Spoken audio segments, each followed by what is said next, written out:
Hi guys! Welcome back to my channel, and for today's video, isang mabilisan lamang para dito sa aking biniling shampoo and conditioner from Lux Organics.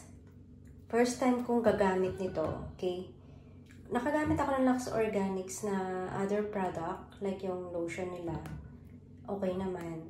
So, first time kong gagamit ng for hair nila, okay? Hair care nila. Since ako ay nagkakaroon ng hair fall, so hindi ko malamang dahilan,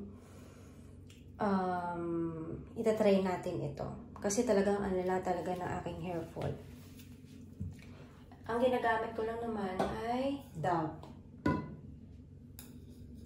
Matagal na akong gumagamit ng Dove na shampoo and conditioner.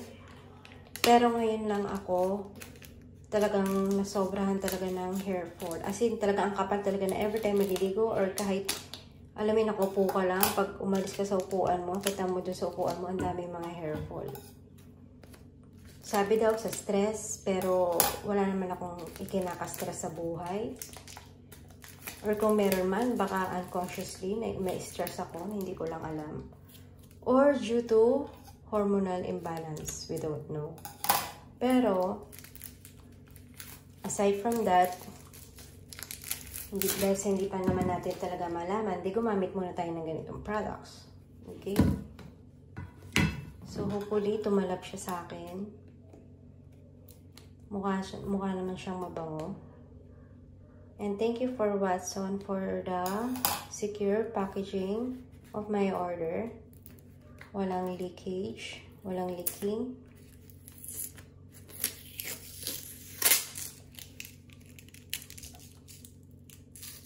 Okay.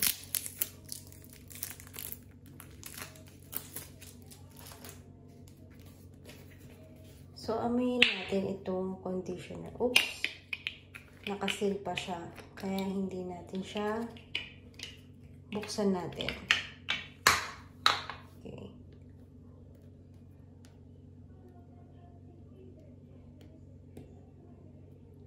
Ay pa magpapukas. O kasi ang haba kasi ng kuko ko, guys. Ayan.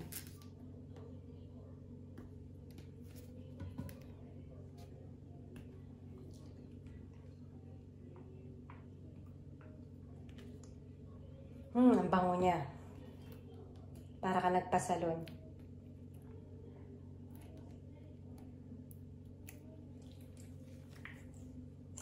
Para napaka-creamy nung amoy niya. Very, yayamanin. So, this is conditioner. Then, ito yung shampoo nila. So, amoy na din natin. How is it? Oh, transparent siya. Same din. Hindi siya ganun ka, alam mo yung amoy na fruity, na flowery. Para lang siyang amoy perfume.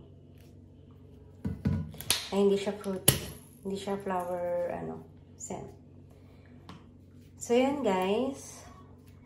Okay, gentle, clarifying detox. Talagang sana ma-detox talaga tong hair ko talaga. Pero not detox na may hair fall na naman ako. Tapos ito naman is strengthening conditioner. Scalp therapy. So yun guys. Yun lang naman. Thank you for watching. Bye!